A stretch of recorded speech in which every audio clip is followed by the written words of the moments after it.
Hello and good evening and happy Monday to you. For All Mankind, Season 3, Episode 8, The Sands of Ares is over, and it has been since July of 2022. But we're just getting started here on Live Long and Podcast as we continue our mission to watch every episode of For All Mankind and talk all about it. The Sands of Ares, the cliff has collapsed, the clock is ticking, and the Martian crews must work together to save their own. From buried habitats to buried truth, this is a rescue mission where survival means facing the past. Now here's the guy who saw Danny and Ed trapped in Hab 1 and thought, well, this is going to get personal. I'm your host, Dave Mader. And I got a great panel here once again to break this all down. Coming in here first, she's watching Danielle lead the charge, Ed bleed through the silence, and Karen comfort the families with COO Grace. Style meets steel. It's Heather Narduzzi. Hello, everyone. I'm very excited to be here. And I would like to point out that I look very cute this evening because I've just come from a performance of Symphony New Brunswick entitled Cosmic Adventure, where they played the Planet Suite by Gustav Holst. So that kind of ties into our space theme. And I really, really enjoyed it. So thank you, Symphony New Brunswick. Can't wait to get into For All Mankind episode with all y'all. Thank you, Heather. And that sounds amazing. I'm glad you're coming to us for such culture. But coming to us... How Star Trek of you. Star Trek of you. Coming in here next, from communist Cuba to Valles Marineris. He reads the mission like a chessboard, calm, strategic, and already mapping the rescue before NASA does. It's Adam Woodward. Hey, you guys. I can't believe I had such a great connection tonight. This is fantastic. Great to see you all. And it's lovely. It's 30 degrees or something. We're maybe at 25 now. The beach is over there. Oh, piss off. Nice. Everything's nice. Can you tell us which way the beach is, perhaps, Adam? That way. I think it's AI. It's an AI background. It's all a fugazi. The background's real. Adam's AI. He's in a motel in Windsor. He's green screening it. Now here's the man. Parking lot. I'm wondering if he's going to have one eye on the Blue Jays and one eye on this, but that's okay. It's understandable. It's Game 7. He's tracking the echoes of Apollo through Helios's reckoning and NASA's scrambles. If the new era is too soft, he's already nostalgic for the hard edges. It's Jeff Mader. Yeah, I promise to have both ears on the podcast. But, okay. The eyes, I can't account for. I don't know what does that sound? I think there's a raid in Cuba. Oh. So Adam's creating his own Cuban Missile Crisis. Exactly. His chest is going to create a missile crisis. Coming in next, he's our technologist who doesn't blink at buried covers, broken comms, or Martian rescue logistics. If Hab 1's pinging, he's already decoding the signal. It's Jody Simpson. I think I got shafted on my intro. I want It's not that bad. Number one, this show did not fly me to Cuba to be on a fucking beach somewhere. It's true. We did get the approval. Sorry. And I didn't get to go to the symphony.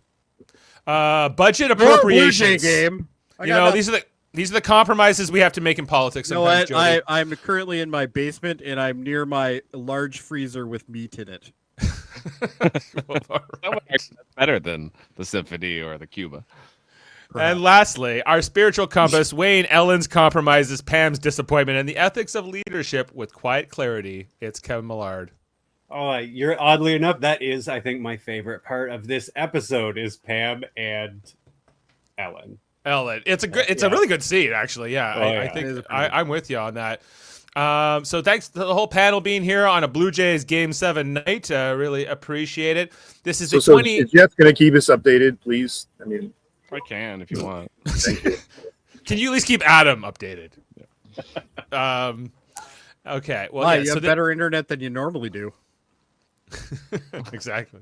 But he can't watch Fox, presumably.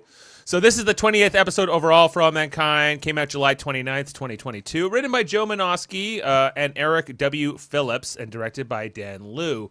In this one, there's a lot going on in this one. Two people die. after the aftermath of that landslide that we saw. And then Danny and Ed end up in this habitat buried under all this regolith and dust. We also have Kelly's, at the end of the episode, Kelly's boyfriend, Alexi, it's Alexi, right? He dies from a hematoba. But the big bombshell is she's pregnant at the end. There are some other things, too, in the episode. There's some stuff going on with Karen and Jimmy. Jimmy saying, I know about you and Danny, them talking about that. We saw the engineering team come together, everyone. We saw the Helios, the NASA, and the Russian people come together and figure out how to save Ed and Danny. That was like a big engineering mission. So it's, Jeff? As usual, Aleda did very little. But she suspected. Margot. Yeah. She's a sleuth. She's building a case. She was asking Bill a couple questions that won't help her at all. But she's working on it. She's reminding us that she's on to Margot in the episode. Dev took more the role of Aleda in this episode, where he's like, "We're engineers. We figure things out. It's an engineering problem, everyone. Let's figure it out. Let's blow them up, or maybe not. Maybe use dynamite to save them instead of trying to dig them out from underneath." I just want to get quickly, how is everyone feeling about this episode? Heather, was this a good one for you? I think we missed you last week, right? If I'm recalling. Yes, I wasn't here last week, so I watched both episodes, which is the first time since we started rewatching that I watched 2 back to back, and those were a good 2 to watch back to back.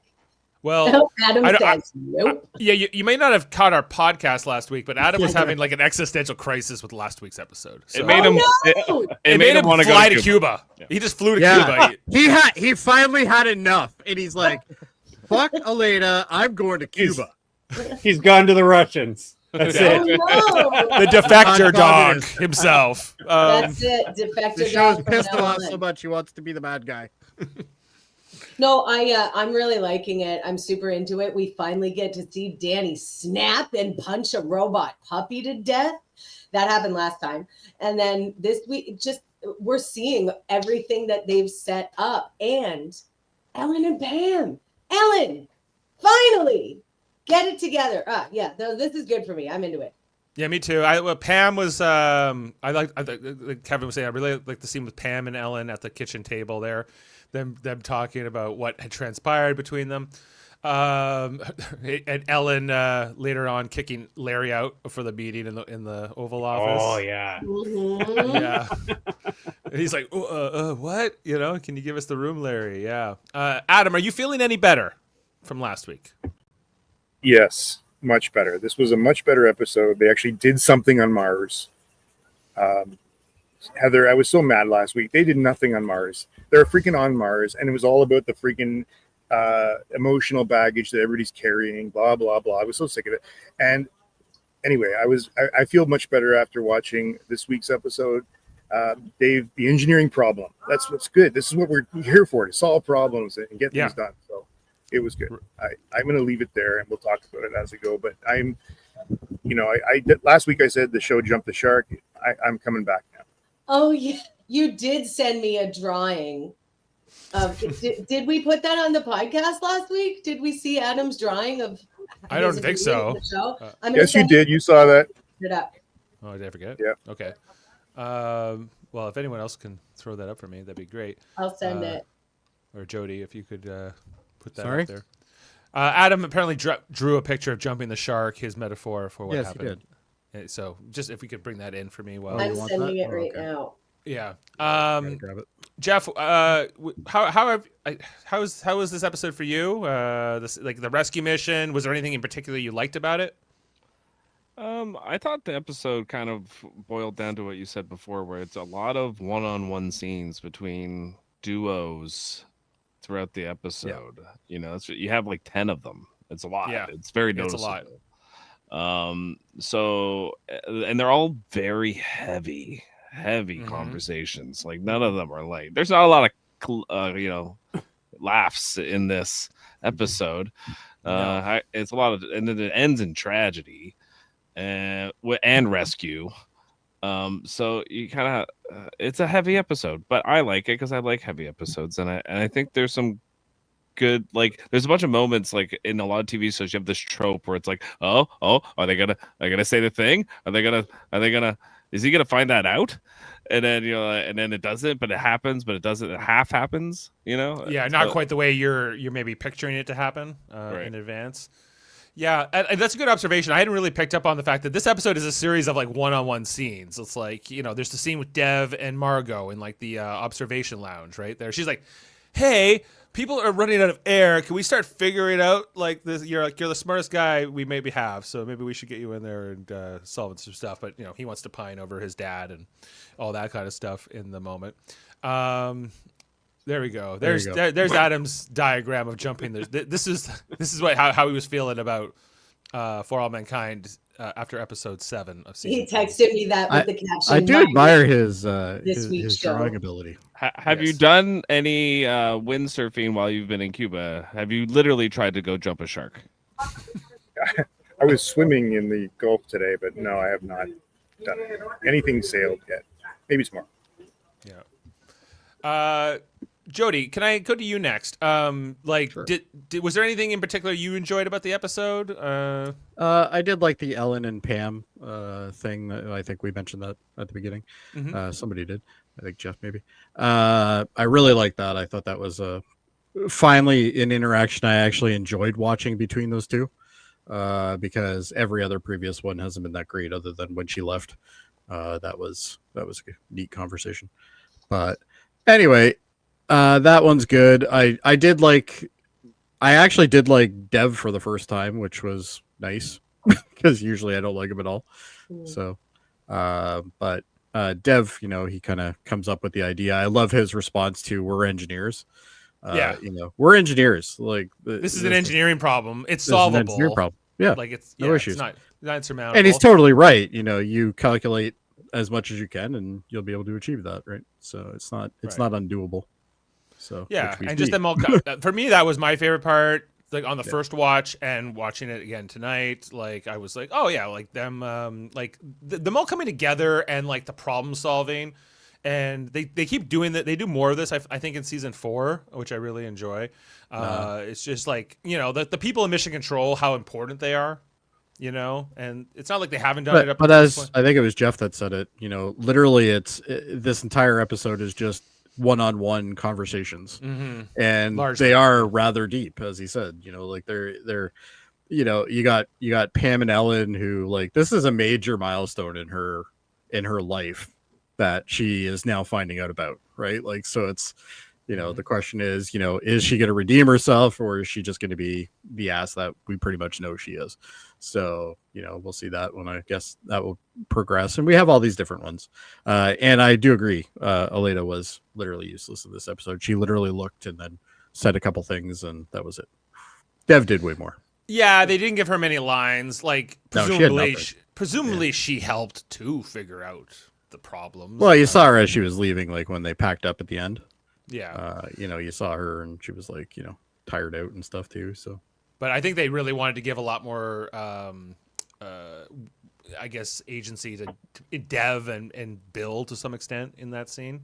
Well, it reminded me a lot of the scene in Apollo 13 when they're trying to figure out how to fit the square thing in the round hole. Right. And they have to come up with what they have and try to make some sort of solution. And it My reminded me a lot scene of in that. movie. What's up? That's my favorite scene in that movie. It's a very good scene. Yeah. Yeah. And Ron Howard's got a great eye for that stuff. So I just want to move over to Kevin before we jump into screenshots and all that. What your thoughts are?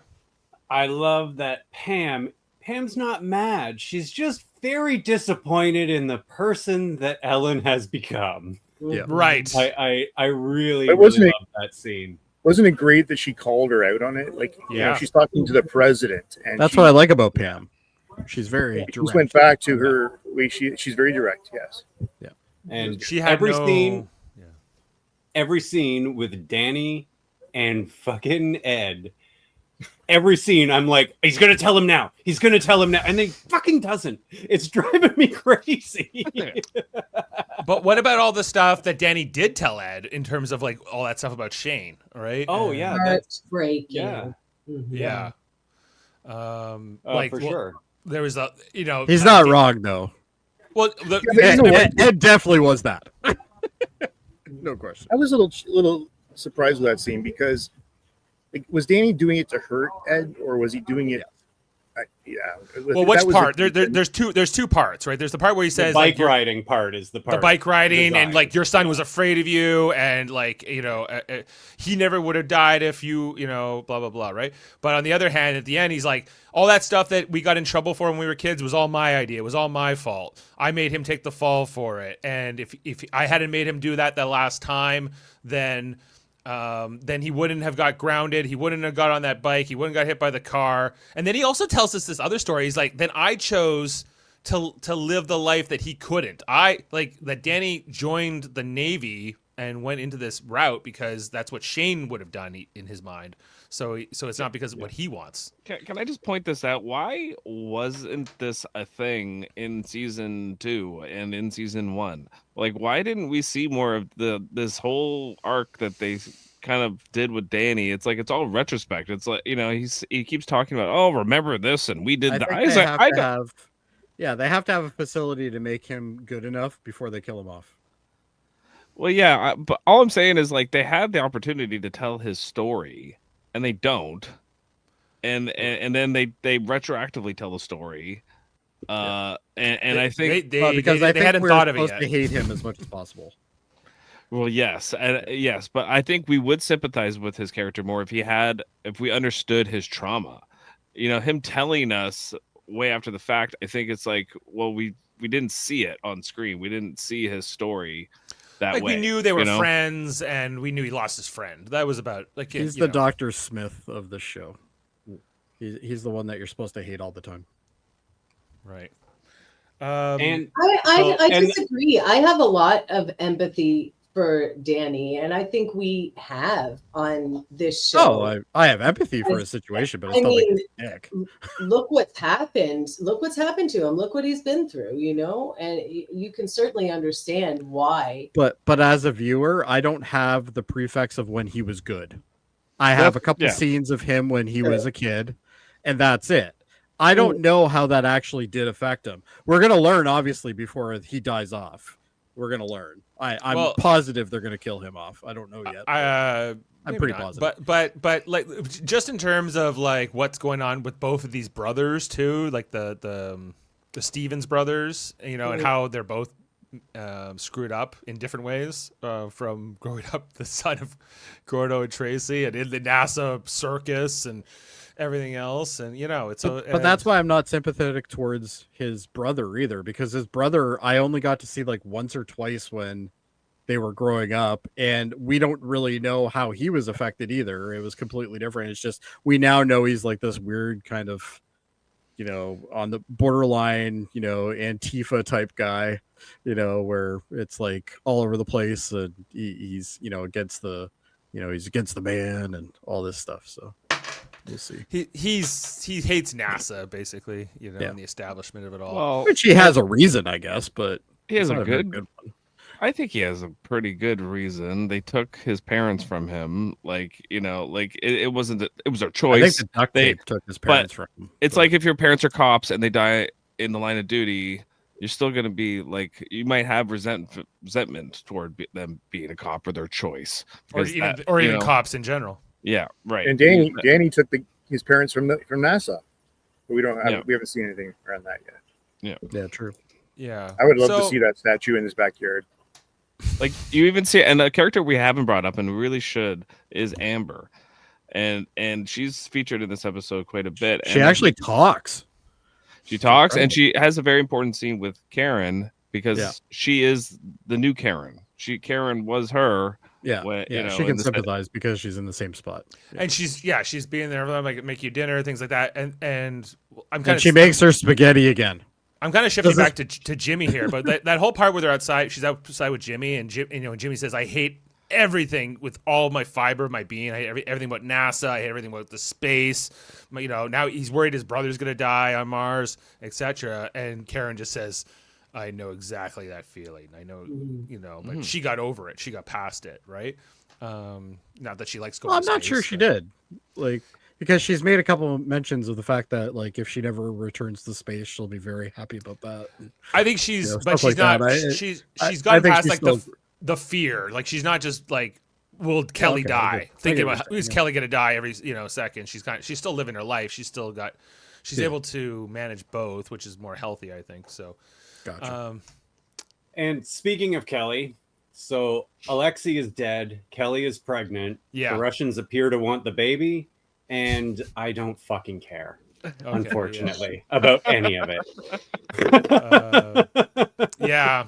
This Well- is going to be a story. I'm just going to be out. Like Alexei seemed to only exist to impregnate Kelly. Like Yes. that was the whole purpose of his character. He wasn't here very long. But I guess we'll have to pour one out for Alexei, some vodka. As he goes down here. And anyway, so let's get into the episode. If all our preliminary thoughts are set. So the first scene is back at the Happy Valley base with the NASA crew, the 4 astronauts. Got Defector Dog, you got Tyler, Danielle, and Kelly, as they don't know what's going on with the Helios and Russians of what they're up to here. Anyway, Defector Dog's making some nice French vanilla for Danielle. Just then, they feel like the Earth or the Mars quake, if you will, like the ground shake here at the base. They look at the seismic meters and they say it's not a geological phenomenon. It must be something else, like an explosion or something like that. The readings lead them to believe it's something artificial or unplanned, and they zeroed on it. It's right at the Helios site. So there's something gone at the Helios site. They basically said it's not an earthquake, it's a landslide. It's Wait, go back. Can you go back one shot? Mhm. They're using Windows for work groups. Yep. Actually, it looks more like OS2. I feel like it's Visual Basic, maybe. Or, Well, you could recreate that in Visual Basic, no problem. yeah. Anyway, sorry, carry on. Kelly gets on the radio, but I don't think she gets much of a response right away. No, she gets nothing. And she says, okay, well, Defector Dog and Tyler have to go sort this out. I do like that Danielle gives this little speech to them saying, like, you two need to sort out whatever your personal issues are with each other. Who cares? It doesn't matter. So I've been very clear about how I feel about Danny, but I have to admit I felt like she was a leader in this episode. Mm-hmm. Which was Much good. better. Much better in this episode. She was doing all the right things, whereas in the last episode she was not necessarily doing. And all that's the what I have things. the biggest problem with her is like some of her decisions are just out there.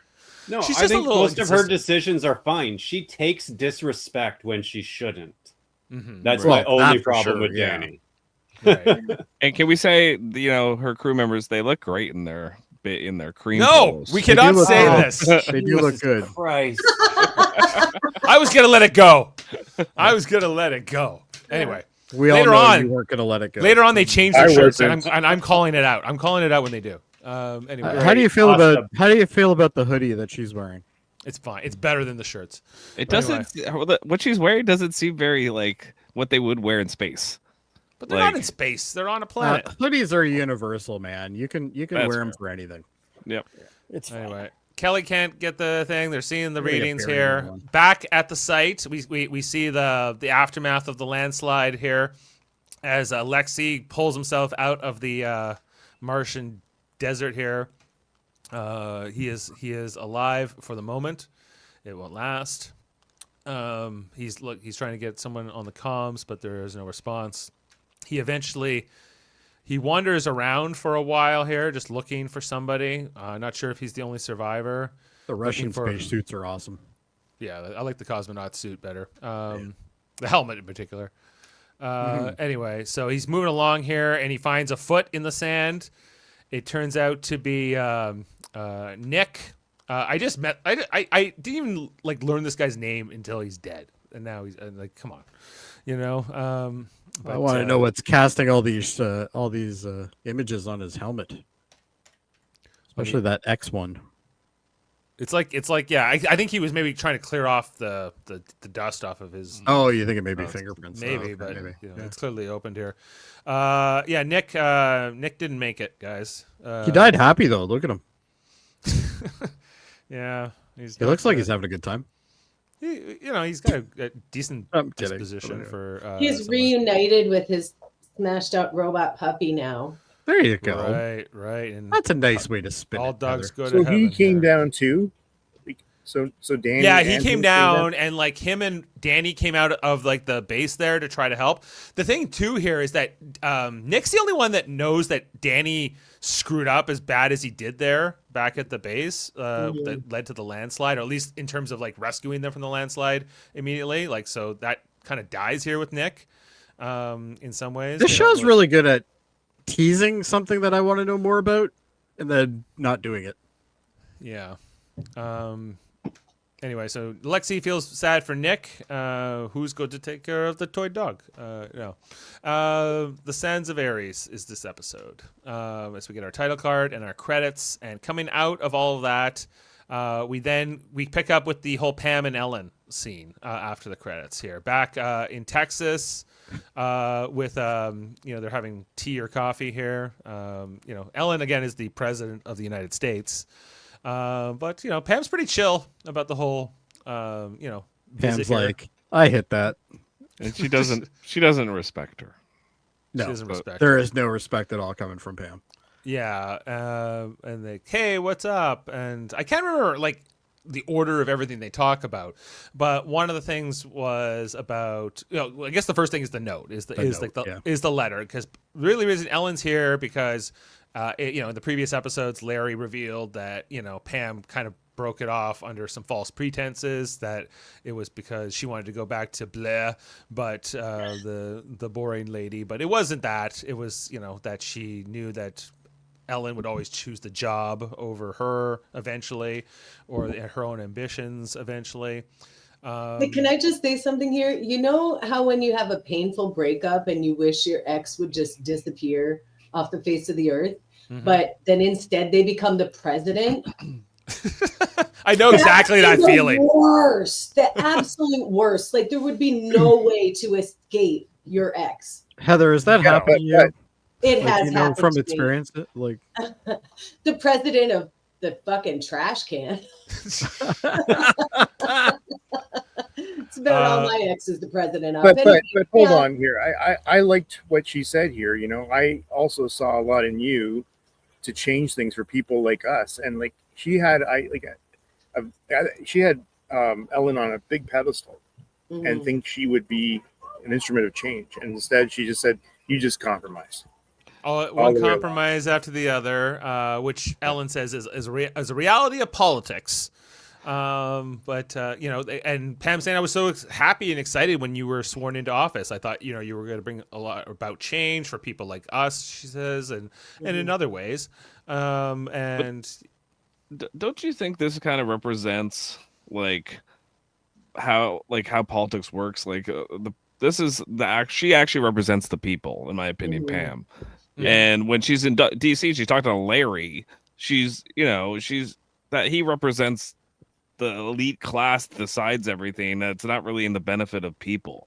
That is more about playing the game than it is about helping people. Yeah, the House of Cards lifestyle. That isn't. It's all about power. It's not about actually doing power anything. and influence. Yeah. And I guess the ability to protect your own in some ways. But yeah, and there's this whole confrontation here from Ellen about you lied to me, right? And Pam's like, whatever, there's so you think we were blind? I was blind. I couldn't see that. She talks about, you see her phone, her BlackBerry goes off at one point here.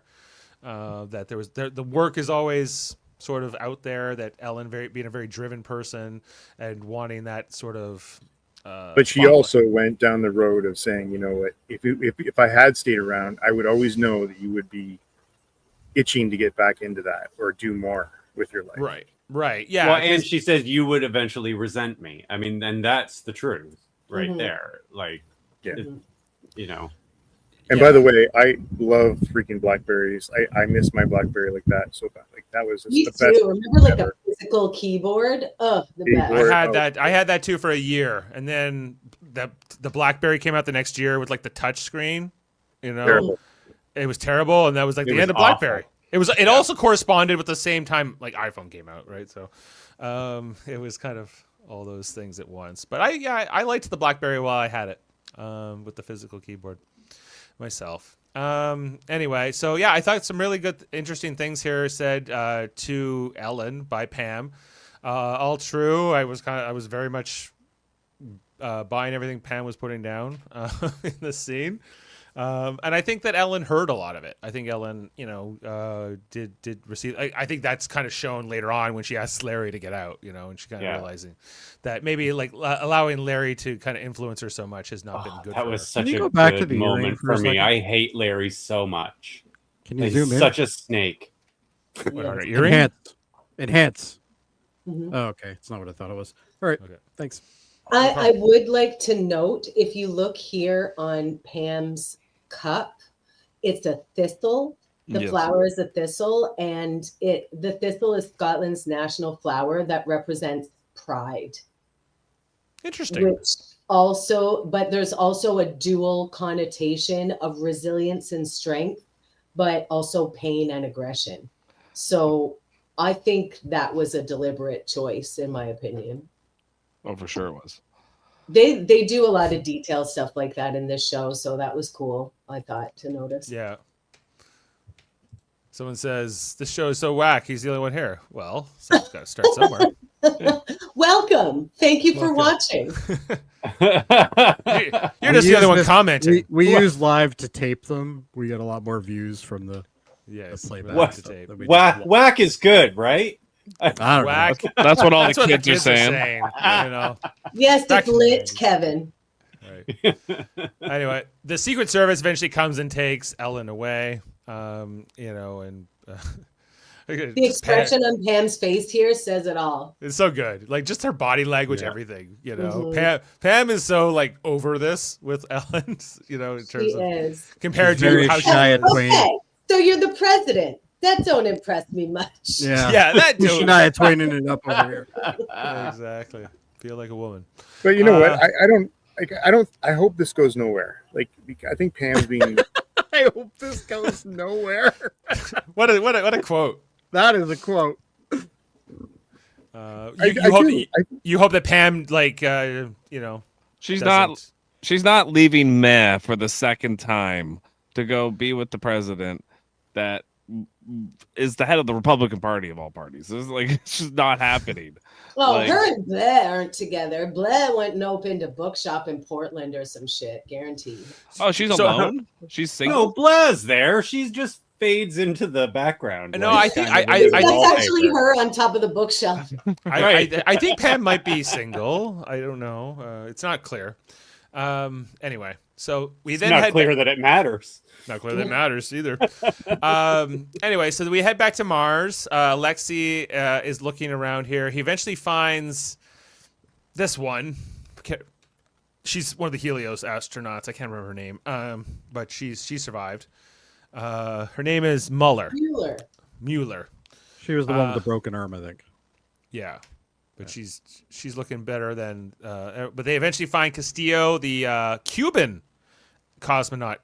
You should let the people of now Cuba I know know. why Adam. Adam's there. Yes, R.I.P. for cosmonaut Castillo. You're muted if you're saying something there, Adam. No, this old guy was just asking me if I'm watching porn. No, just say we're talking about the Did you tell fallen him Cuban yes? hero. I'm into some really weird shit. Look. No, if you say yes, Dude will sit down next to you. You don't want that. So I'm into some Castillo, really kinky shit. Castillo didn't make it either, guys. She's gone. So we then see their more here. They don't know if they're the only two survivors, and they don't know where Ed and Danny are.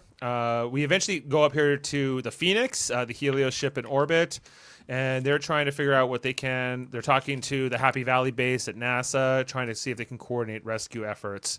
And they also managed to take some spectrometric, some kind of scientific scan thing here that allows them to look at the site in a useful way for the rescue.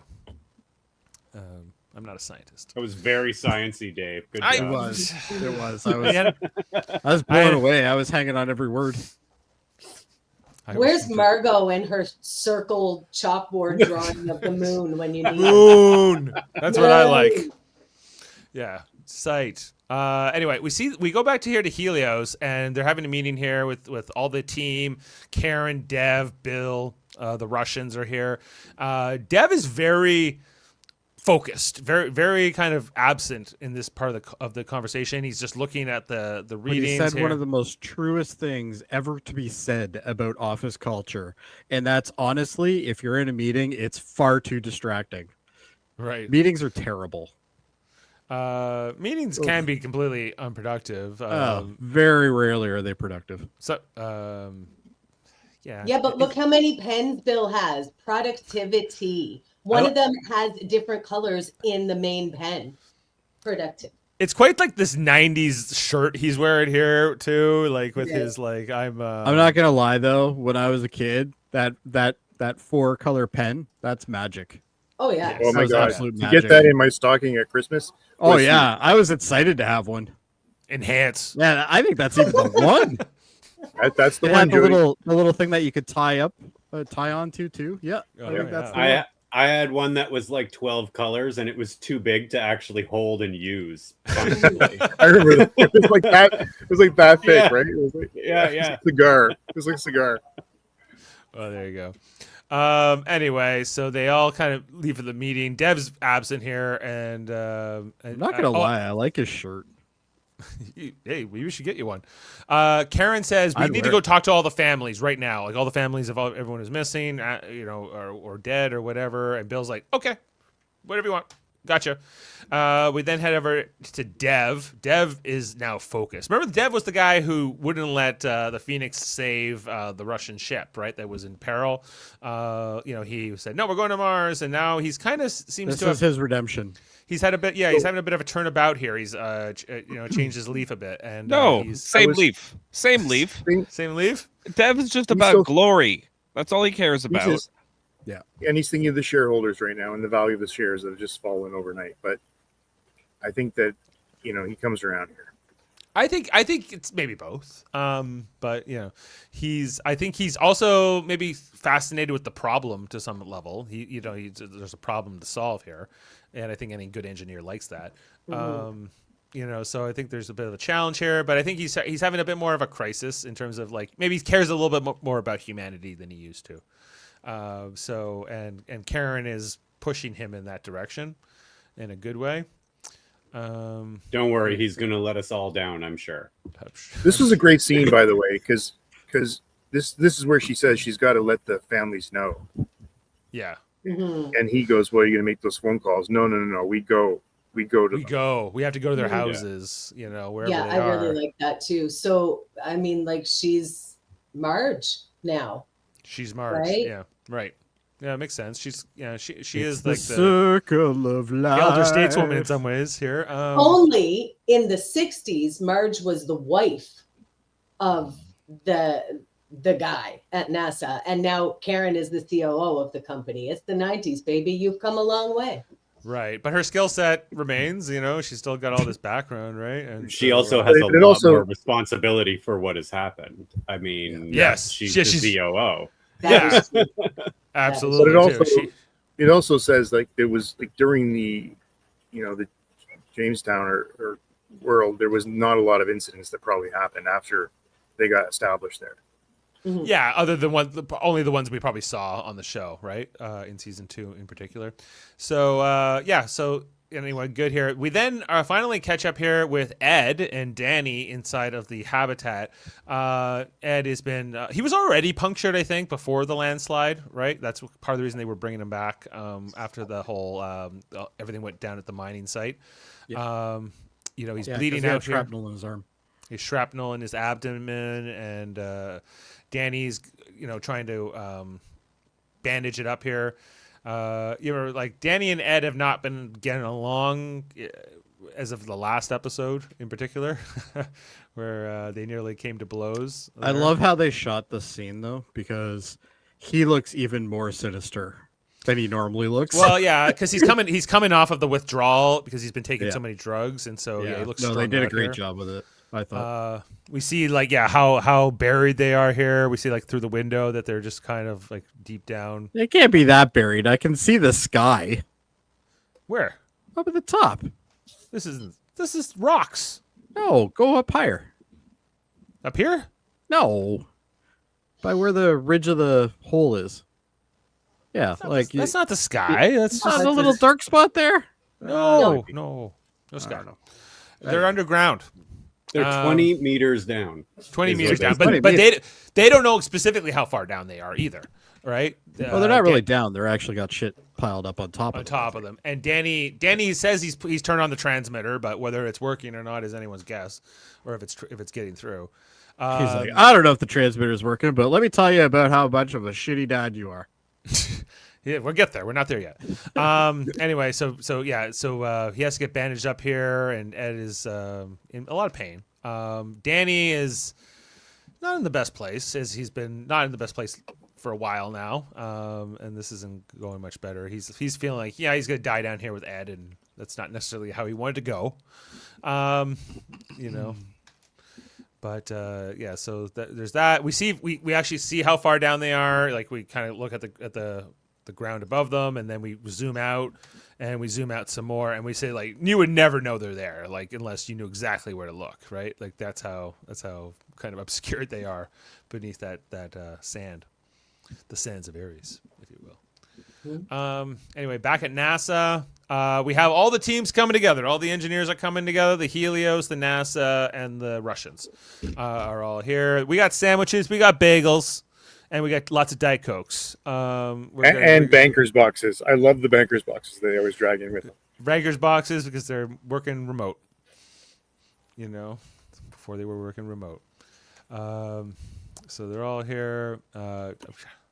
Margot's saying, we got to figure this out. Wait. Go back. I love that Margot pose. Hands on the hips. I'm in charge. Oh, yeah. love Just so that. everyone knows who the alpha dog is here, it's me. This outfit is atrocious. Girl, I hate it. Put on a color, for the love of God. The shirt in particular, I think. Atrocious on purpose, though. Mm-hmm. They're making her look that way. She has Oh, those. yeah. What year is this? Yeah. What year is this? Supposed to be again? 95. 95. All right. Yeah. I think she was my grade 3 teacher. Looks just like her. Yeah. Yeah. Well, like I don't Mrs. know. Like, McIntyre, she taught me English. I'm not sure if they've Afraid always of done it. the best job of like aging up some of the actors, because chances are Margot would look much older than this 30 years after the first season. Yeah. But she looks the same she did like in the 80s. Like she hasn't changed it at all. Like, just the hairstyle, really. But see, They just that's give her the bad thing. clothes, bad hair. That's the thing, though. They age up the men, but women aren't allowed to age. So they're like, we'll just give her like a shorter haircut and dowdy. Guys, her she's for, like, barely in the 20 sun. years. Like Yeah, how Probably has great skin. She doesn't. She's never outside. she Woman lives lives in in this NASA, building. man. You're right. She doesn't go out. But I thought that about Karen, because I was like, how old is Karen supposed to be in this season? Like she's got to be like in her a little 50s. younger gotta than be in her Ed, 60s and Ed, anyway. Ed is pushing 70, isn't he? So she's got to be in her 60s. Yeah. Mm. She does. Her complexion is amazing for a woman in her. You know what I mean? Like they never. It's always the skin. The skin is never. It's always a right. tell, right? It's So yeah. it's a major tell. Anyway, well, it is what it is. That's the choices of who make this show. Anyway, so then okay, we're gonna move on to the next scene. Back on Mars, the rovers are looking. This is the NASA team coming over to the Helios base, which is partly submerged in the sand, but is mostly okay. The Russian commander he greets Danielle, and now finally the NASA team are wearing a good shirt. So can we all be happy? Yes. This Yeah. is so much worse. No, this is a good looking. What makes this a good shirt? It's nothing. It looks like they're I going know. to bed. It looks like It's- they look that's what like I like. pajama shirts. That's what I like. I like Star Trek. I like pajamas for shirts. This is what I get. So They're it's- form fitting. They're not a gross color that looks like somebody smoked 10,000 cigarettes in the same room as the shirt. Mhm. It's better. Heather They're gets it. 3/4 sleeve. Danielle looks ripped. It's great. Yeah, I mean, exactly. It's not great. Great is This an is exaggeration. this looks like this. It's not great. It's just so much better than what they've been wearing. So it's just like they look like they're here to do business. They're not here for just a meeting. I think it looks like they're going to bed. My signal's being jammed. Uh-oh. Oh no. Okay. He's back. Okay. Well, he's back. What happens when you're in a communist country? Yeah. The propaganda. And you notice the Russian commander finally showing some respect for no reason, I guess, to Danielle. Do you think it's because he's lost people and he's feeling a little less confident, or he's way more willing to work with Danielle. Later on, when Danielle tells like one of the Russians to do something, he doesn't like get in there or anything. He's fine with it. So maybe it's because people have been dying. There's a landslide, and it's really hit home for him. Like, we're all gonna die if we don't cooperate. Maybe. Well, the other thing he was too is shitty that- in the last crisis where everyone was going to die. Yeah. Like he that's true. was. Yeah. So it's interesting. I think it is because he's pissed at Helios. He's a fucking communist, right? He's like, oh, we got in with these capitalists and everyone died. should have known better. I'm going to tell. He's looking for a little structure now. You better tell the proletariat. Yeah, so they're coming along here. They're starting to work together. Danielle's ready to do business, and so they're sending out C3. Hey, Heather. Yes. They aged her hair. Whose? Danielle's? Danielle's. Yeah, they put a couple of tufts of gray in it, but like her face, she looks identical to how she looked in the 60s. Yeah. They did like they got like a can of like Halloween or no, like Christmas spray Frost, like, in her hair. You're and treading they're on like, territory here. You're 60. It's fine. I'm not 60. Not you. I feel like it, but I'm not. Back with Ed and Danny comes up next here. Ed's trying to drink some water or something from his suit. He wants Danny to have some. Danny says, "Sit down and stop using energy and whatever else." And he won't look at Ed. But Ed kind of gets him to, and we see that Danny is detoxing. Jack Nicholson look again. It's the Kubrick stare, right? Yeah. They've been having him do it the whole episode. It's great. Yeah. It's like, I thought I told you to stop taking those pills. So simple. And again, I love how this was shot, and I think this was on purpose to make sure that we had Danny lower than Ed. Yeah, definitely. Like the old Star Wars trope. Yeah. That's right. Yes. Every scene with Ed, we're like below Ed, but then with Danny, we're always kind of, for most shots, we're like above him here. So, yeah. Yeah, Ed's always So above him. the other thing, too, with this is that, so Ed says, I told you to stop taking those drugs, but he never took them away. He made it completely never locked the accessible. cabinet once. Never, it really I told you guys, everybody has the key to the cabinet. And when he finally tried to get involved with Danny, he took it way too fast, but Ed? No.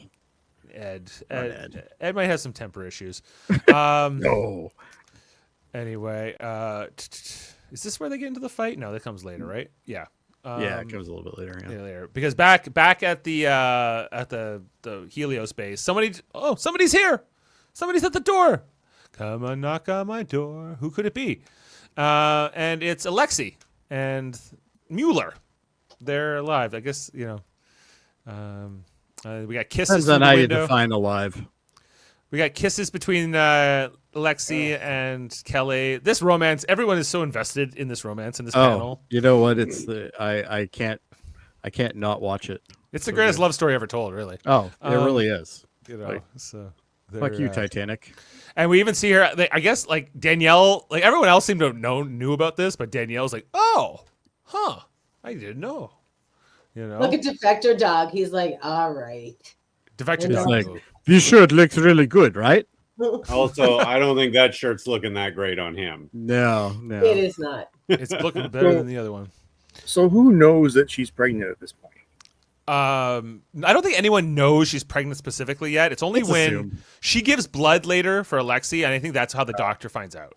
Yeah, because she gives Yeah. a transfusion. Guys, spoilers. Yeah. Well, What?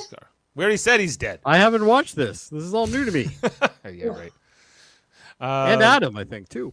Oh yeah. Anyways, they're trying to figure out the search area. They're working together, just see what a search radius they can work out here. Danielle decides, okay, I'm going to send Alexi out there, and Alexi's not disclosing that he's got this headache and this other problem. If he had, I like Alexi's shirt better. Yeah, that's okay. Anyway, but like you can, even by looking at Alexi, like I don't know if I guess the actor knows he's gonna die, and he's trying to present us to with this like face, like I am not healthy, but I am not going to show it. And I'm gonna go along out there, But if they had drilled a hole into his head right now, maybe they could have saved him. Does Kelly get AIDS? What? No. Why? Water? From Oh, she had Alexi? Yeah, she had unprotected sex. Who knows? Oh Jesus. They Anyway, already hit so once, so I didn't know if they were coming again. not ever. Okay, we're moving on. So it's that we got. They're all kind of figuring out where they're going to look here. I think they do detect a signal, but they're not sure on the exact location of where Ed and Danny might be. So they're trying to get that. No, they don't have a signal. They don't get a signal until Alexi and Kelly are out. or almost on top of it, right? No, Right. they ran. But the they're simulation. speculating where by how long it took them to walk. Yeah. Right. This episode is a ton of math, and it's really cool. Yeah. How they find everything. I wasn't as good with tracking that, but here, I do have screenshots here. And there's an 8-minute delay, and I think that is fascinating too, that you can manage that. Right. Yeah, getting the information because, basically, yeah, NASA, like Earth gives them the plan, and then they have to figure out how they're going to execute it, really, right? But they're going to go search radius out here, send Alexi and Kelly in the rovers to kind of, see if they can lock onto a signal, assuming that they're alive at all. So that is the next directive here. Back on Earth, we got Jimmy and Amber and the baby here in the Stevens household as they're showing us on the news what the search area is. It's pretty big. I think it's a 5 Every time kilometer. I see that fucking logo, I think Pokemon, and it drives me nuts. Yeah, it's the Pokemon channel. But then just like an ad comes on for some kind of Viagra or Cialis kind of stand-in, and Jimmy's can't believe Jimmy's like, I should get some of that. Yeah, he's like my brother might be dead and they're trying to sell dick pills. He says, can you buy it there? Then we hear like a doorbell, and Amber's like, it better not be your friends, better not be Bryan Cranston's daughter. Wait, go back one. That lamp and lampshade peak 90s. Peak 90s, Oh, yeah. absolutely. Yeah, I think That was everybody in had one. everyone's house. Oh yeah, My mom still Everybody does had have one of those. especially the still has lampshade it. And the artwork behind it too. and the artwork behind it. Even even like the color of the walls. Yeah. There's a bunch And of the little shears. things. Yeah. Did you notice that she dropped the baby soother, and then in the next scene, the soother's back? No, it's a good eye there, Jody. I saw that. Anyway, so she puts the baby down. It's not Bryan Cranston's daughter. It's Karen. Which would you rather have show up at your door, Dave? Well, if you're bringing spaghetti, it might be okay with Karen. Oh no, you know you. she's bringing spaghetti. No, You know. She's no, bringing- you do not want Karen's spaghetti. that- she's here to runny make you spaghetti? spaghetti, whether you like it or not. That's Oh, what that you you runny are want. not spaghetti, going she's to all like over it. Listen, she got takeout. You can tell from the bag. No spaghetti tonight. Yeah. No, because they Oh, I later got on, bad news for you, Heather. It's a grocery bag. it's a grocery bag. The It's not scene that you takeout. see with them sitting at the table, she's eating spaghetti. Jimmy doesn't give a No. very warm reception here to Karen, by the way, which she's a little taken back by. Anyway, so she's like, "I'm here for you, Amber. Let's go make dinner. Let's go make spaghetti, just Oh, like we did yeah. it with my daughter." And But you know what? She also made the point is that you can't keep watching the same old news Right. over and You over. can't stare at the news over all night. You gotta eat. You gotta, she's right. Yeah, I So, learned that during COVID. And I guess That's so true, though. Jimmy and Amber, they don't have any other family, I guess, in Houston to speak of, right? They could be helping them at this time, right? So they're Well, Jimmy doesn't have any family. NASA got them all. True. NASA's got them all. Yeah. They've almost killed them all. That's not true. He has a loose a group of psycho friends that do favors for him. Right. They steal And statues. he has the statue of his parents. So, warm, cozy family times. Yeah. How come that didn't make the news? How come that wasn't mentioned? Like, who stole our statue of Tracy and Gordo? That's what I was trying to say earlier. They There didn't is a do anything with crisis that. right That was now. the one thing that I wanted to see, and they didn't do that. It's Right. even more impressive than stealing the crown jewels from the Louvre. No, that was awesome. Steal them. I love that. I love that shit. Anyway, Hey, so Jeff, is there any score update, by the way? Oh, Yes. it's not good. I put it down at the bottom earlier. Not but, good? Not we're at good. the I bottom mean, of the sixth. 3-1 We're in the same. bottom of the sixth for the Mariners. it's just they're not hitting. They're not getting any. There's on no base. offense happening right now. Yeah. Still the same pitcher for Seattle? No, they changed their pitcher. They changed now. Okay. Anyway, Kelly and Alexi, their romantic road trip through the Martian desert, where Alexi's not doing super well here. He's not completely letting on. We see him taking aspirins for the headache that he can't shake. So, Dave, do you like the Snoopy hat or the Russian hat better? I like the Russian hat better. They're both dumb. Snoopy. So, yeah. No, I like the Russian Snoopy all the hat way. because it's almost like it kind of looks like she has Princess Leia buns. Yeah, it's almost Princess Leia buns. But if I had to pick one of these for myself, I would pick the Russian. hat. So can you explain exactly what happens to Alexei here? Like He has a hematoma, so he got some kind of blunt force trauma to his head that caused a swelling of blood up in his brain here. Right. That's And when did that happen? On the planet, yes. because I only realized afterwards. Remember when he threw up in his helmet? In- When he yes, first showed yes. up? Yeah, because he has a Concussion right away. That's like traumatic number brain one injury. thought. Yeah. yeah, that's right. And we didn't mention that when at the beginning when he was shown, but yeah, he was ill there, and yeah, I think he'll end up throwing up again. Towards the Yeah, end here. when he comes back in, he throws up. Yeah, so but there's no way, I guess, to know this. There's no like physical other than the headache, I guess, is the only sign, right? And they looks terrible. Maybe they should have brought that botanist. Might have been able to detect that instead of Kelly. Yeah, maybe. Kelly is a botanist. No, Kelly's biologist. Biologist. Same thing. Well, you think she? Yeah. No. I One's think more- there's one's some more people that would plant disagree with you on that. Focused, like they're both biological life forms. True. Yes, but yeah, so it's more of a specialty. But anyway, they're going along here. They're talking about Alexi's father, and a little bit, and her father. They're trying to find her father and the fear here, and. But all of a sudden they pick up the signal. They're kind of right on top of it all of a sudden, and they got they found basically Ed and Danny's hab. They're able to confirm the signal. It's not like there'd be some other random radio signal here on Mars. Like there's if you pick up anything, it's probably Like if you hit auto scan, you're gonna only find like 2 channels. That's it. exactly. English CBC and French CBC. There you go. Or Russian in this case. So anyway, they found them back at NASA, where all the engineers are all they're figuring out that how far beneath the surface they are, what the problem is, what they're going to do to work this through. Aleda's there, Margot, Bill, Dev is not present, and Margot's like, "Where the hell is Dev?" She notices that the Russians are here, but not Dev. So they say, "Where's Dev?" And she's like, "Oh, he went to go get some air."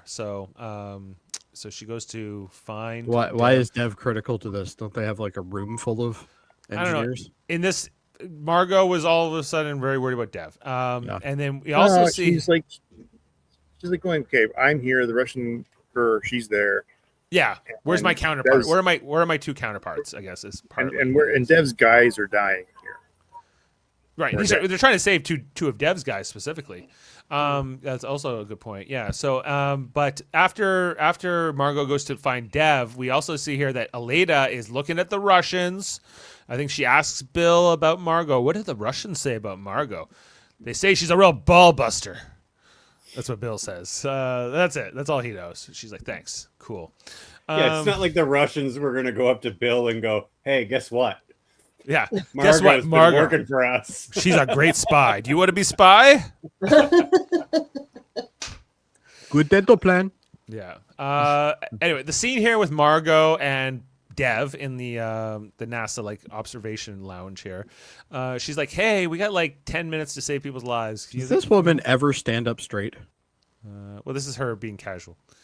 Oh. So, and we get the story of Dev's father, how he worked Rockford, Illinois, for a NASA contractor that we saw there in season 1 when our that guy got killed on the Apollo 24 launch pad when it exploded, right? You know, and that was his father. That was his dad? His dad worked there. His dad worked at the dad place worked that at the place that led to eventually the explosion. Yes. And Well, that creates some trauma. Anybody who, saw Challenger explode, that was not fun. But more specifically, his dad lost his job, never was able to get a new one, ended up working as a cabbie for the rest of his life, effectively, until he died. And then his son went on to be very successful, but his father didn't necessarily get to see all that. There was some conversations here, too, with, Margot's childhood. What was it like for you growing up in Huntsville, Alabama, surrounded by all these scientists and all these kinds of things? And is there anything else I'm missing? Successful. He's looking like a pretty big fucking failure to me right now. Well, it's not going. The trajectory's not great. Always positive, Dave. There. He's done some other things, but yeah. So anyway, so Margot's like, hey, can we get enough about your dad? Let's go save some lives. Yeah. What about Ed and Danny? They're dads. Let's go save them. Anyway, so Margot eventually leaves Dev to his meditation as he continues. He doesn't even leave with Margot to go back. He's like, no, more thinking. I know I'm going to solve this problem. But then here's a problem. Karen Spaghetti strikes again. Do they eat anything else? Like, is this the only thing It's that the only anyone thing knows Karen how to make in the Baldwin home?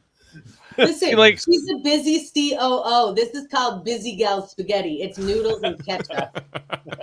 Noodles and ketchup. Exactly. Amber's putting it away. I can't believe how hungry I was, Karen. Couldn't handle it. She's like, that's okay. Have some wine. Anyway, still 3-1, top of the 7th. Okay. Anyway, so they're sitting down to have more spaghetti, I guess, even though I thought Amber was putting it away.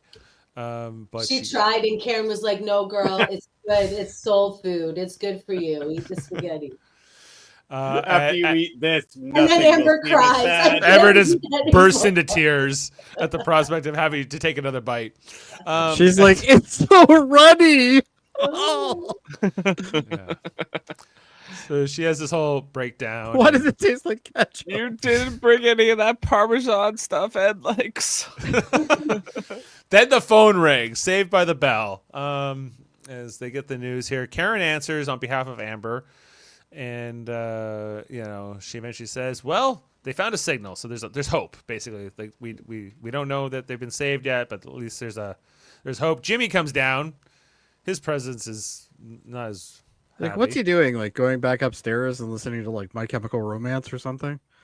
Like what's he doing? He just keeps leaving and coming back. Wouldn't be My Chemical Romance. That's far too early. That's more true. Nirvana. 95, yeah. Nirvana, yeah. Maybe Kurt Cobain didn't die. Has Backstreet Boys come out yet? Or are they next year? No, he's listening to Typo Negative in the dark. Oh, I love Typo Negative. What's wrong with Typo Negative? It's a fucking working all these bands. Dave comes up with the Backstreet Boys. They were big in What's wrong with 1996. you, Dave?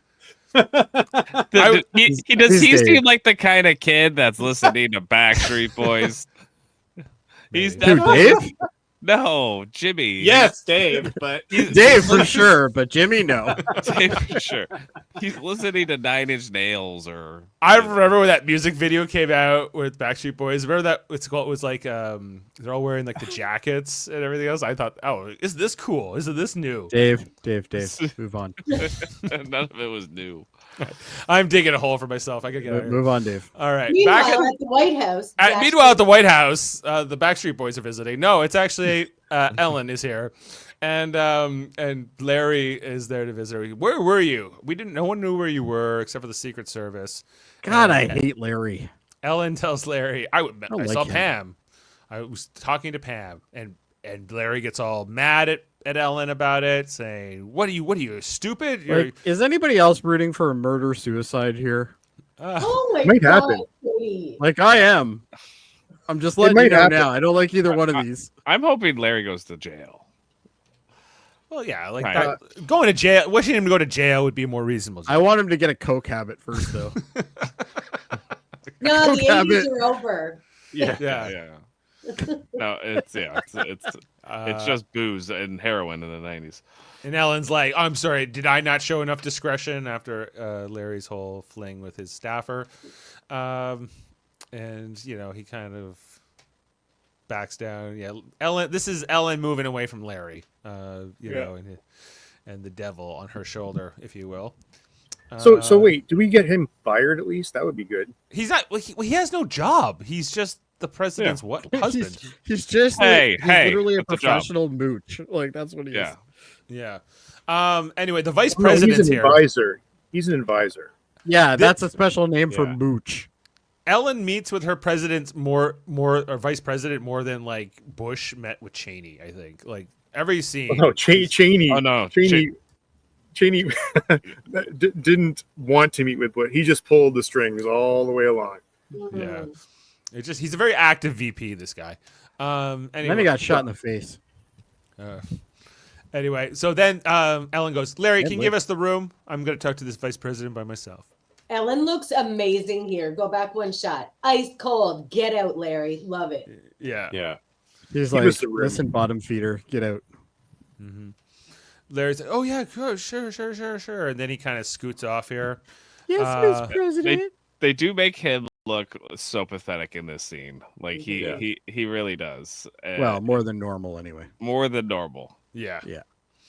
Yeah, and it's a great thing. I Anyway, find he's generally been pathetic most of the run of the show.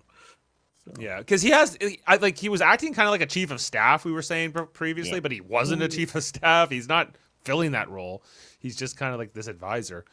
I hope we see a scene where somebody's like, "Who are you, and why do you keep trying to tell me to do stuff?" What are you He's guys doing here? he's the Stephen Miller. Like that's what he is. He's like the little sycophant that's secretly running the White House because the president doesn't really know how. But King of Stephen Blizzard Miller at least people. has a position. Like he's like the deputy. What's his position? What's his Deputy position? chief of staff. No, he's the senior advisor or some crap of domestic policy. That's his like official title. Oh, It's- not deputy chief of staff. No, look up his title. It's like the senior advisor of domestic policy. He's- It's a he's, completely uh, made up bullshit He's role. director of you know? assholiness is what he is. But, Right, that's exactly what Larry is. That's Yeah. that's the same. He has the same job. Same job, different era. Anyway, so then back at NASA, we got Bill here. His and- official title is United States Homeland Security Advisor. Anyway, Dev's here, everyone. He's got out of his little trance, and he's going to fix all this. He's going to get some Scotch tape. He's going to put it up on the board, and he's going to figure out how to save this because they're trying to figure out how they're going to like drill down and dig Danny and Ed out. But Dev's saying it won't work. There's no Well, time, Dave. There's no time. They're going to suffocate by the time. How do they Like- know what planet to drill on? It's crazy. How do they Without- know? How do they have such detailed geological maps of like the terrain? here? Soundings, Dave. They took Well- soundings. We're all good. Margot didn't draw it, that's for sure. Yeah. Um, No. like they have some pretty intricate, like we know that this is ancient basalt here. We know this is like where this lava. I was like, wow, this is some like you guys have. Yeah, they're mapped scientists. They do in this short of a sciencey stuff. time. This short of a time. Well, They've they have been the studying standing. Mars They've already for quite done some it. time. They Remember, talked they were about how gonna they had drill the here. standing equipment already. Yes, They can't even find these people, like below Dave, the sand. But you're Dave. telling me they can figure out all this? Dave. They They know had all this already. Exactly. Thank you, Kevin. They've already done the work. You guys always just They were argue with drilling and me for the everything. sake of it. All right, moving on. No, we're they're- right. They're there. It's they're not there for the to drill sake of for it. It's water. because Like, we're right. They had a drill. How do you think they set know up where the to water do- is, Dave? How do they have this detailed of a geological survey? It's not They that are detailed. I could scientists. draw that in 5 minutes. It's not that much more detailed than Adam's jump the shark diagram. Yeah, actually, I think Adam's jumped the shark is maybe slightly less detailed, but But this is pretty good, Dave. I think with this stuff, they do all these surveys well before they even go to Mars. Like, you know, like that's the whole point. Like They know all this about the planet. Yeah, remember already. they're the first people on Mars. They're not the first thing on Mars. But they're there for one thing, guys, to drill for water. They have to know. So this they must know where they're drilling. They must know what they have to drill through. Yeah. Right. Well, okay, fine. I'm an idiot then. So moving on. But why they you're decided not. to drill, like, I still don't understand why they decided to drill on top of the cliff rather than the bottom of the cliff. Right. Don't understand. Yeah. Anyway, Actually, that makes a very Dev interesting wants to point. blow the whole thing up to get them out. That's his plan here. Let's No. use- Go a little He bit. wants to make a hole so then that way the sand would go into the empty shaft that's underneath from the lava that used to be Made there. complete sense to me. This is a good plan. This was a Sign better me up. plan than going from above. That's for sure. Well, it seemed to make sense to me. I would have liked to have seen it. Yeah, they didn't really show it. They just showed what happened after. Yeah, Yeah. Anyway, probably would have so cost a lot to do in CG.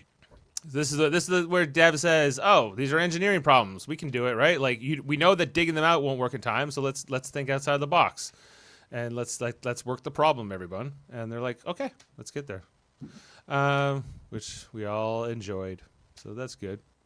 Moving on, then we go back to Danny and Ed in the capsule. Their CO2 is rising. Ed talks about like soon, like it's getting colder inside the habitat. They're gonna have to get back into their suits. But Danny's getting a little bit more depressed in that way. He's like he's ready to die. Doesn't want to. What's the put back on point? suit. We're What's the just going to point? die anywhere. Dealing with the withdrawal from all the meds he's been taking. I didn't bring enough oxy with me. Yeah, he didn't bring them with him. This is where he's like, Ed's trying to reason with him, but Danny's not feeling it because he's Danny. I've never had to detox off of oxy, but I think he does a good job portraying it. Anyway, so Danny's going along here. This is where Shane comes up, right? Where Danny brings up Shane, and The look on Ed's face, though. yeah. He's like, Damn. why don't you just tell me to ride my bike or something? And then he goes, "What do you mean by that?" And then it becomes this whole thing about how Danny or Shane was scared of Dan. I like how Ed. they brought back the bike thing from the first season. Yeah. Right. And then eventually these two come to like they're standing, nose to nose. They start fighting. They start hitting each other. Well, not sure a fight is what I would call this. It was more like an old guy taking a shot, straining himself, and then making him bleed again. True. And that's pretty much what happens. Ed goes down pretty fast. His wound opens up here. He starts bleeding out. And Danny, for a guy who hates Ed, he's not going to let him die. He's going to save him here. It is super cowardly to do this while Ed is injured. I did think that while watching the episode. I'm Like to punch Yeah. him and all that? No, to bring all this stuff to up. bring all this shit up. Yeah, like- to make him mad while he's injured. Like it's so cowardly, like to do that because even if he does get mad at you and tries to come at you, you're younger, one, and two, he's hurt. Right. So Well, then that's why he's I like, think Danny thinks he's going to die too. I mean, all he cares about is just getting this out. true. And like at the very end when he's about to tell Ed the truth about Karen and then they get rescued, he's like, this is the best time to tell him, really. We're about to die and he has no strength to I did like the scene with the clotting agent. Yeah, I hadn't seen this before, like this powder that gets thrown on here. Very Any popular. Vietnam movie you ever seen, they dump this on you. Saving Private Ryan, they do it too. Same for forever. Ryan, yeah. They Um, have a similar thing for dogs. And Doesn't look technically, you could pleasant. use it on humans. I tried it once. It hurt. Yeah. It hurt a lot. Ed was selling me the pain here. It worked, though.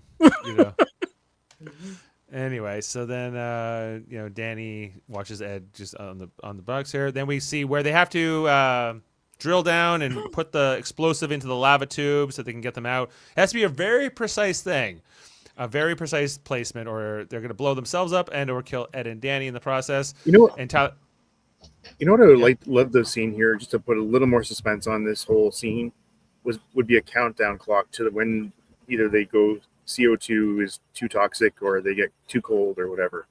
I would have loved to seen that, just so we know the time that we're all dealing with here, because it felt very long. Yeah. Yeah, I felt like they were down there. Well, we know that they only have 6 hours of air, so it is. I don't think that the amount of time here is that long, but it's all at night, I guess. Anyway, so Tyler goes, "Who gets to do the explosive mission?" And Danielle goes, "You?"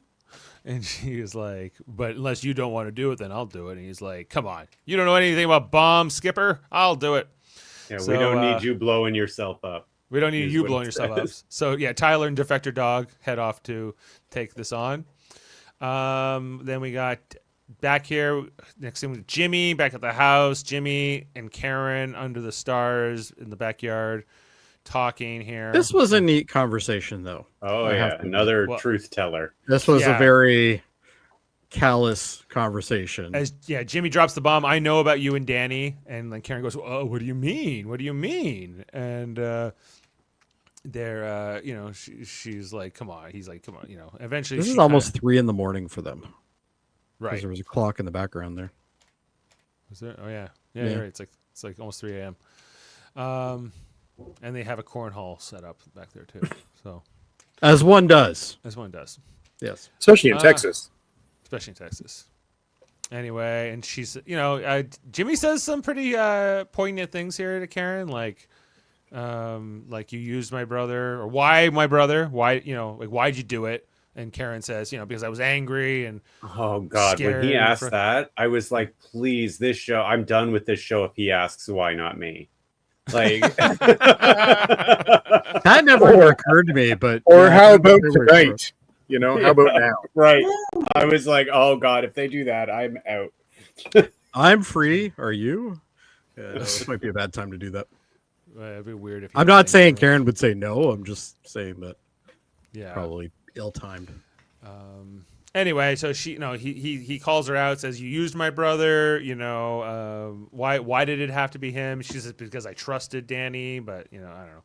So, and then he, this is what I was mentioning earlier. He says, "I hate everything about NASA and space and the program," and she says, "I know that feeling very well."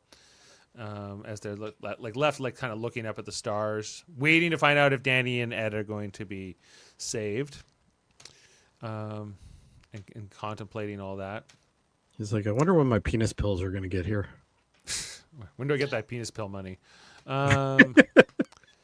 Anyway, so then back at Mars, they are getting closer to where the rescue site is hopefully going to be. Where they, this is the Helios rover, right? Then Kelly and Alexei come back because Alexei was not doing so good. He is throwing up. He is sick. The Russian doctor, gets in there. He's able to figure out this is a hematoba fairly quickly. Well, you see him feel the back of his head, yeah, so he knows there's something going on back there. right. And he's also And- trying to see whether his pupils are dilated. So if pupils become blown, as well. Yeah, so they're gonna have to drill a hole into his head or something, relieve the pressure, try to save him in time, but it's he won't make it, guys. Spoilers. So, Whatever. Kelly's the only one who's going to be upset about that. maybe the Russians. Yeah. She goes, I loved you for 3 days. They didn't know each other that long. But it was meaningful. Love at first sight. It was, Love it first.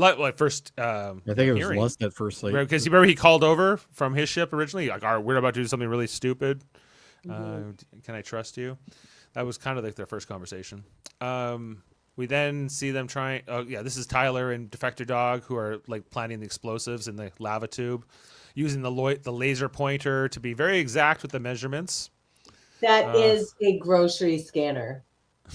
I think you're right. So I actually have one of these, and that actually is one. Oh yeah. Like they didn't even modify it. Yeah, the LCD looks a little different, but past that, it's the same thing. It shoots a green laser, and it tells you Yeah. roughly how far you are. They had to be very specific. They had to I wouldn't run say this it's that accurate though. They are not detonation that one. accurate. No. Yeah. Well, It's like a You're that borderline. guy that was shooting, at helicopters, Jody, Burlington. What's up? Were you that guy that was shooting them at helicopters? No, that's illegal.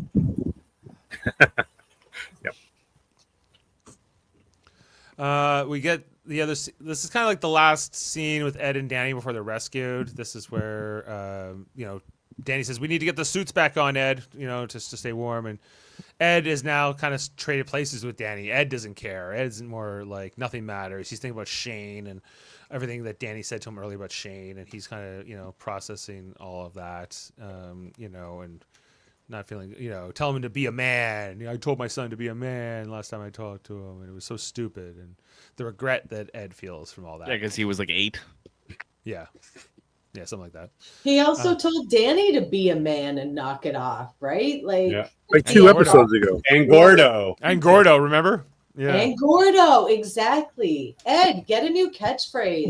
Well, men really in the 80s and 90s were basically told to be a man, so that makes sense. Mhm. Yeah, I've heard that before. Toxic masculinity as exemplified by Ed Baldwin Yeah, on but he's Mars and the Moon and Earth. he's bringing it across the solar system. Yes. So 3-run What's home run happened? Springer. There you go. woo! 4-3 now. 4-3. That's awesome. This is turning around. We're gonna get a rescue. Okay, let's get this. Let's get this done so we can go finish the game, guys. Okay, All right. Anyway, Wow, Danny tells us the whole truth about him and Shane. The fact that he was the ringleader with all their little pranks and their vandalism and the thefts and everything else that and the fact that Danny is now living the life that Shane never had. Like Shane was going to go to So Annapolis and try basically, to... Ed, you were so hard on him, and you didn't need to be. Here's another thing that you should feel bad about. Yeah, exactly. He was almost like you shouldn't, but also kind of making him feel better about Shane, I guess, that Shane had that take one for the team kind of mentality, which I think Ed would respect a lot. And so they kind of have like this reconciliation here, Ed and Danny, right? Where they're kind of coming to peace around Shane and maybe some of their stuff between the two of them, right? As they think they're about to die, they're about to run out of air, and Danny's about to reveal, hey, this is what I have one more big thing I need to tell you about. Does he need to tell him this? Considering that him and Karen so are not ill-timed. married anymore, I don't think so. But What's the point? yeah. I don't know. Danny's a messy bitch who lives for drama. Look, this may not be the right time, and neither of them might need it. I need it. I need it to come out. The scandal has to break. Yeah. Well, how do you think Ed will react to it, Kevin, when he finds out? I don't know now. I don't know. Well, it should be fun to see your reaction when we get there. Anyway, so then everything goes dark. We find Amber here sleeping on the couch back at the home. The phone rings and wakes Karen and Amber up as they fell asleep next to their glasses of wine. Sometime after 3 a.m., I guess, after the Karen and Jimmy conversation. Karen takes the call, and it's good news. They're okay. They've been saved, and there's a jubilation and a joy. And Jimmy's here, and even Jimmy's happy. Finally. But Jimmy doesn't share the joy with Karen at all. Not with Karen. He gives Amber a hug. And he starts crying. I think this was a great scene, too, actually, because you see the stress being relieved on both their behalf. Mhm. You know? And right. I didn't really get the impression that Jimmy loved Danny that much. But I feel that. He really does look now at I do. But they barely had any real scenes, really. In season 2 or 3 up to this point. There was the wedding with Amber and where Jimmy gave that great the best man speech or whatever it was. So that's and then when he got high. He got high, right. As one does. With Danielle. That's what you do at a wedding. That's what you do. Back on Mars, it's daybreak. Can't it's do the next weddings day, sober. as Come we on see now. the result of the collapsed lava tube now revealing the hab, right? Which is where now upside down. Now upside down. They can save Danny and Ed, and Ed wakes up in the Helios rover base thing as Danielle is reading the Bible next to Ed. Just say some prayers for him. Think it helped? Maybe it did. Didn't help Alexi. As they're back here, but then Danielle does tell Ed everyone who is dead, which Ed didn't know up to this point. Didn't know about Corrado, didn't know about Isabel, the other, and shows him the piece of the shrapnel that came out of him, and then reveals that Alexi has also passed here, and we see Kelly just weeping over his body. I was a little disappointed that their first words to each other were not "Hi, Bob." Yeah, I was me waiting too. for the Bob, and it didn't happen. Me too. I was waiting for hi Bob. We didn't get it. And then Kelly comes over and hugs her dad, and Ed tells her to be a man.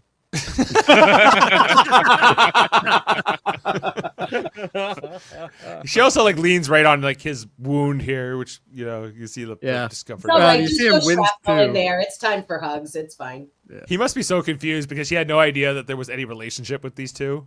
Remember, he was like where Alexi pretended he didn't know Kelly's name. I'm not sure he even does what? at this point. I think he's just like, wow, she's really sad for this guy. No, I think he figures it out. I think he knows. I would hope anyway. Because he says, "I'm so I sorry." think he does because you see him like look at Kelly and then a meaningful look over at Alexi, and then like this show is pretty good at telegraphing meaningful looks. Yeah. Like one there from Danny. Yes. He's looking a little pale. They've wasted a lot of time on those looks, Heather. A lot of time. Yeah. Be a man, Kelly. Be a man. Anyway, back at NASA, the Helios and Russian people, they pack up their office boxes here. They're leaving. The crisis has been solved. Dev's leaving here. But there's kind of like this exchange here between Dev and Margot, a newfound respect between these two, perhaps. The Russian really didn't do anything here. They were there, but didn't seem to make much contribution. Margot looking around. Margot has like this moment of pride here. She looks around the room and she's very happy with sort of how all those groups came together to save them. I think she was more excited because like later on she's gonna get all the leftover pizza. Yes. We then also see the Russian commander guy here, Kuznetsov, I think is his name, as he approaches the Russian doctor, Dmitry. Dmitry looking a little shaken after the death of Alexei. Actually, and these are the only two Russian cosmonauts left. Like the rest of their crew are dead. They lost two when their engines were lost, and now they've lost another two cosmonauts of the original 6 they had. Don't forget Defector Doug. Now it's 4-3. Okay. Well, it's 4-3 for Jays right now. Oh. You didn't hear. Top of the 8th. You didn't Oh hear no! that. It was already 4-3, right? Okay. Yeah. What do we do about the Baldwin girl? He asks. Well, we have to sooner or later she will find out that she's with child, as she donated blood to try to save Alexi's life, both being A positive, also my blood type for the record, and Jeff's, and 40% of the population. Thank you for that science, Dave. I'm O negative. Fun facts with Dave. You're O negative, Jody. I am. That's why he likes type O negative. That's why he's I always. do so actually negative. like type O negative. Mm-hmm. But do you know like you're only like -5% or like negative or 0.5% of the population or something like that? You're very. I know Well, it's rare. I don't Well, know that is how rare it is. that explains a lot with Jody. He's very rare. He's rare I am like rare. a Pokemon. You're the universal donor, so you can give your blood to anybody, but you can only receive. I know that because every time I go donate blood, they're like, "Give us more." Well, yeah, your blood be more I valuable. think you than might be mine. going to the wrong donation place. Give us more. The guy down at the corner with the dirty needles. No, Yeah. Right. Did they pay you, Oh Jody? yeah, that's the right place. no, I pay them. No. No. So it's not advisable to get knocked up in space, just because you don't want to give birth in space. And I think that this is what the doctor or the commander is saying. Is putting the whole crew at risk here. Yes. This is a big Yes. thing. I don't. I'm not sure if they want to abduct the baby, but they're definitely interested. How does it No. put the whole crew at risk? Because they might have to do something to save her life later on that they don't want to, that they normally would not have had to do. I think that's kind of the point. Like, I don't think, and they don't know, and nobody's ever given Rations. birth in space. right. Well, I don't think these Russians should be talking about putting people at risk. at all. They have been the agents of chaos through this entire fucking mission. Yeah, that's true. And last season's mission, they stormed the base with guns. Yeah. Yeah, the Russians haven't always been good, right? And like all the other I think that's why they killed off the Cuban. I don't know what you cosmonaut. guys watched, but I saw a bunch of Americans with loose trigger fingers kill 2 people, and then that started the whole thing. But Yeah. I'm not sure why the Russians are the problem here. Well, Jody. No, maybe they're going to do some baby snatching. We shall see. Anyway, that's the plot. Sorry, guys. I know that took me a while to get through, but Yeah, who would be like actually like what nationality would it be? I guess because they'd be born on a Martian. U.S. Yeah. a U.S. craft on either in space or on the ground. It would be. I guess it would come down to naval rules, whatever those would be, naval law. That would be an interesting fun fact. You got any fun facts for Sam? I'm thinking it'd probably be Kelly's baby. Right. It's Kelly's baby. That seems reasonable. I like So that is it explanation. a Baldwin or a Ning? Because isn't that her Vietnamese Whatever name? Kelly wants. He's dead, it That's doesn't how matter. it works. Right. Whatever the Russian last name was of Korolev, was that his last name, Alexei? Yeah. I think so. Anyway, That's a hockey player. does anyone have fun facts? No, sorry. I've been so enthralled in this engagement, I haven't had time to look up. Plus, not having another I screen can is really. quickly get that ready for you if you I'm want. watching the Blue Jays. If I'm you, not- Jody, that would be fantastic. Okay, why don't you do Um, ratings and then we'll do it at the end. Oh, okay. This is the time. This is my little Oh, I'm trick. sorry, we're where fucking up the when the format. fun Give me a facts are second, happening, Ben. I'm getting ready for ratings normally. Oh, I see. Okay, so you give me know. a second then. And if you're listening along here, hold your horses. Riveting. This stuff. is Jody. He's currently typing, and now I'm currently clicking on things. You're into the sweet sounds of Jody ASMR. I like this. Yeah, that's right. I'm That's right. gonna click on this now. It's gonna be good. You're doing Well, great. while we're waiting for that, I'd like to What? show Am I not sexy enough? Is that what you're trying to tell me? No, but this commemorative Spock plate that my Aunt Karen gave me, I just Oh, found it. I gotta look Ooh, now. Ah, I like it. it's commemorative. It's no Tom Paris, but it's all right. I have an Enterprise one. I must share with you sometime. Oh yes. I also put up some All right, Dave. before, All right. and now Jody has fun All right. facts. Fun facts with Jody. Oh, don't get too excited. There's only one fun fact for this. It better be real fun. Yeah, this episode takes place in March 1995. Okay, Is that- I could have Is that done your that. only fact? That's what it. you made us wait for? Jody, you're I heard. fired from fun facts. Well, I had the discretion not to bring that one into it. Okay. Okay, what with the goofs? Give us a goofs. When Alexei pulls himself out of the dust pile after wiping his visor clear of the dust, a footprint can be seen at his 9 o'clock. see, I told you. Told you there's something there. Let's Anyway, move on to ratings, shall we? And Shall another shall fun we? fact. Another fun fact. I thought Oh, we were trying to watch the baseball game. I got another one. Fun fact. Everybody wants to watch a baseball game. Let's go. Well, not me. Really. Is that Cuba? Yeah. are they Probably cheering for the Blue Jays in Are they- Cuba? They cheering? It's all Canadians down here, yes. Yeah. Well, yes, and There'd be no Americans there. Okay, the Cubans wouldn't be going for the American team. Let's be real. All right, let's Yeah. rate this, Yeah, everyone. Look The at Sands. last week's ratings. Adam, you gave last week a 0. Yes, you did. Oh, And that was generous. that was. He said if he could do negative, he would. No. Yep. Do you stand by that rating, Adam? I hated that episode like you wouldn't believe. Well, Heather, you have a chance to bring it up if you want to give your rating to the last episode before we. It was jump bring into it. this one. That episode title was "Bring It Down." I will give it a 7. Okay. 7. Holy shit. That was not worth a 7.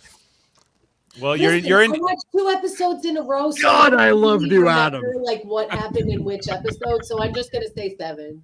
All right. Oh my god. Heather, okay. Okay. Adam has the higher ground. It's okay, Heather. I gave it a 6.5. We're not that far apart. So We can all fight right. about it off It was so bad. I can't even. All right. We'll talk about it later. All right. I will give it a 6.5 because Adam pitched a fit. Adam pitched a fit. All right. All right. How about this episode, The Sands of Aries, Heather?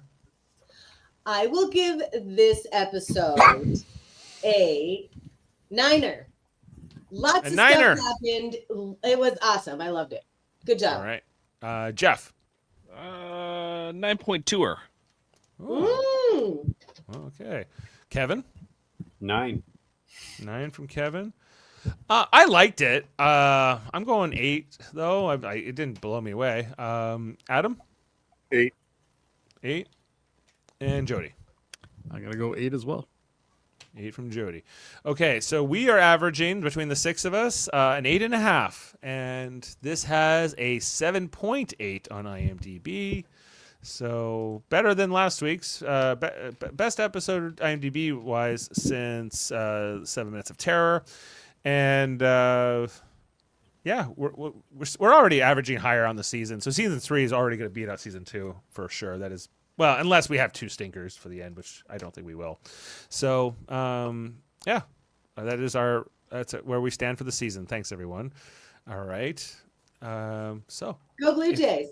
Go Blue Jays, live long and podcast. Quick little plugs here before we head off. Check out next week. We'll be covering episode 9 of season 3. It's called Coming Home. And we're going to see what that's all about in the next episode. Also, we are doing Star Trek The Next Generation reviews every week. We're doing quite a few Tuesdays in this month. And we'll be on tomorrow night covering Star Trek The Next Generation Season 3, Episode 6, Booby Trap. Look out for that tomorrow night. I'll be on with your that. Coco No-Nos. We're also on our sister channel, Super Mater Brothers Podcast. On Wednesday night, we'll be covering the next episode of Survivor 49, titled I'm a Wolf Baby. Wow, she looks crazy. I She's was a wolf. just thinking the same thing. She's a wolf baby. She'll I eat She's dated got a the girl Jack like that Torrance once. look there, Heather. She does. She's doing the Kubrick stare too with that heavy eyebrow. I guess She's there like- aren't any tweezers in the jungle yet. Hey, has anybody seen Karen? Exactly. And then this Friday night, it's been a while, but Star Trek Radio Theater will be back. We are doing the Next Generation episode, A Matter of Perspective. Very excited for this Friday night. We got a great cast: Stephen Waters, myself, Adam Wood. Adam, you're still on for this? Yeah. Okay, good. Coming from us from Cuba, we got Mott. We got Jessica Chan now coming in to fill in for Jane, Jeff, and Ashley and Heather and all of us. So it's going to be great. Look out for that on Friday night at 9 p.m. live. And those are all my plugs. So we'll let you go check out the Blue Jays, and hopefully we're going to the World Series, and maybe we'll win. Who knows? So thanks, everyone. Thanks for being with us. Live long and podcast. You have a happy Monday, and we'll see you next time. Stay cultured and figure out how they got those geological surveys so fast. Take care. Good night. Beam up some Star Trek content with Live Long and Podcast. A roundtable movie discussion with Hey, did you see this one? And take a peek into the darkness with Heard Noise, Must Investigate with Michael Chan. Watch us duke it out on trivial debates. And let's chat about TV with the Super Mater Brothers. It's all here on the United Federation of Podcasts.